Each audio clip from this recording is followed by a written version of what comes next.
5 seconds. Start. அன்புடையீர், இந்த விழாவில் ஏராளமான பொதுமக்கள் குழுமியிருப்பதை பார்க்கும்போது உங்களுக்கு கல்வியில் எவ்வளவு ஆர்வம் உள்ளது என்பதை என்னால் மிகவும் நன்றாக உணர முடிகிறது. இத்தகைய நிலைமை எனக்கு மிகவும் மகிழ்ச்சி அளிப்பதாகும் என்பதை முதற்கண் நான் தெரிவித்துக் கொள்ள விரும்புகிறேன். 10 ஆண்டுகளுக்கு முன்னால் இந்த கிராமத்தில் மக்கள் தொகை குறைந்த அளவில்தான் இருந்தது. இப்போது நீங்கள் ஏறக்குறைய 1000 பேர் இருக்கிறீர்கள் என்பது வியப்பை ஏற்படுத்துவதாக உள்ளது. ஒவ்வொரு வருடமும் பல்வேறு திட்டங்களை நிறைவேற்றுவதன் மூலமாக அரசாங்கம் உங்களுடைய பிரச்சனைகளை தீர்த்து திட்டங்களை சிறப்பாக நிறைவேற்றி வரும் அரசு துறைகளுக்கு, குறிப்பாக அனைத்து அலுவலர்களுக்கும் உங்கள் அனைவரின் சார்பாக என்னுடைய நன்றியை தெரிவித்துக் கொள்கிறேன். கல்வி வளர்ச்சிக்காக இந்த ஆண்டு நிதிநிலை அறிக்கையில் ஏராளமாக நிதி ஒதுக்கப்பட்டுள்ளது. கல்விக்காக அரசு எவ்வளவு செலவழித்தாலும் உங்களுடைய பங்களிப்பும் அதில் இடம்பெற வேண்டும். உதாரணமாக, அரசு 2 வகுப்பறைகளை கட்டினால் பொதுமக்கள் 1 வகுப்பறையாவது கட்ட வேண்டும். அப்போதுதான் மக்கள் தேவைகள் விரைவில் நிறைவேறுவதற்கு வாய்ப்பு ஏற்படும் என்பதை சுட்டிக்காட்ட விரும்புகிறேன்.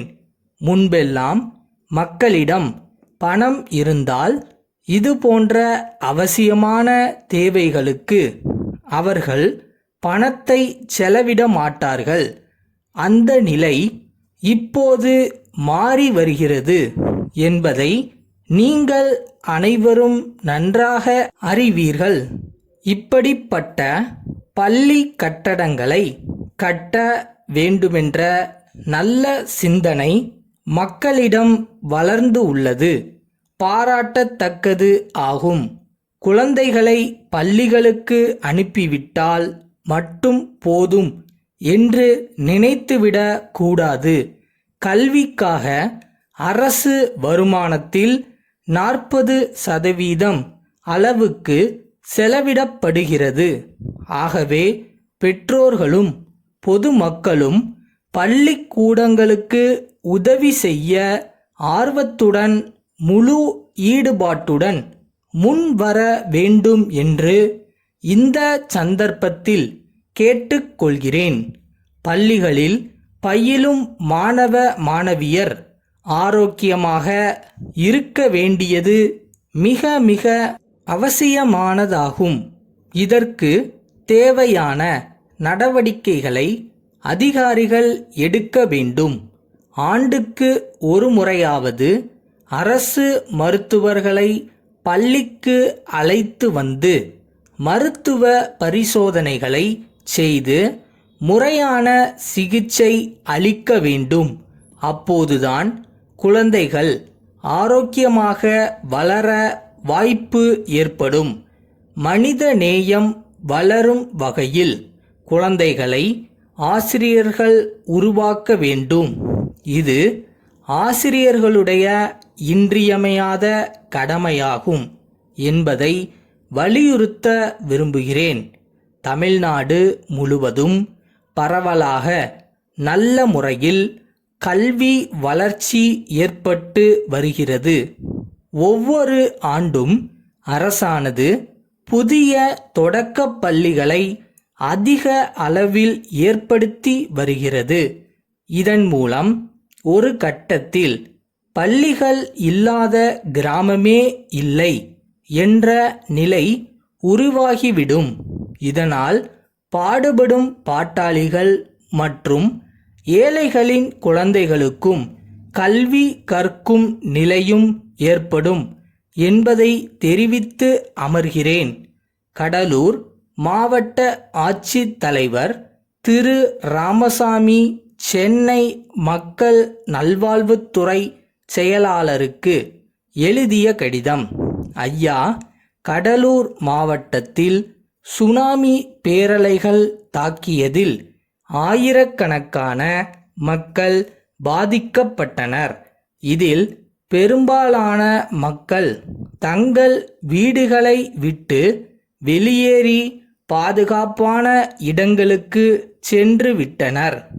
எஞ்சிய மக்களில் 30,000 பேர் அரசு முகாம்களில் தொடர்ந்து தங்கி வருகிறார்கள்.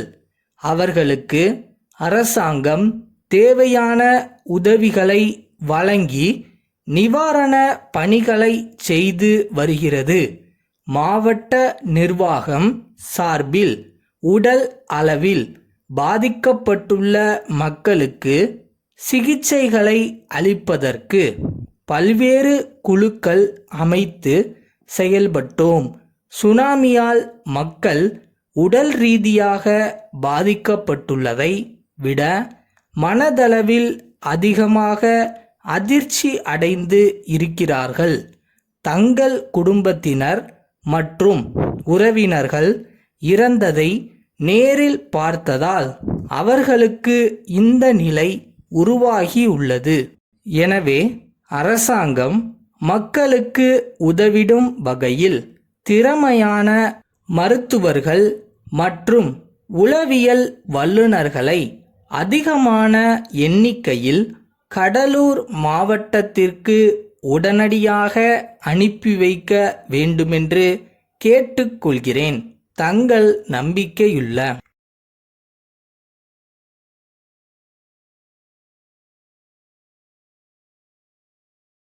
வேலை செஞ்சுக்கிட்டே இருங்க, லவ் பண்ணி பண்ணுங்க. கண்டிப்பாக நம்ம நினைக்கிற இடத்துக்கு அது நம்மளை கூட்டிகிட்டு போகும்.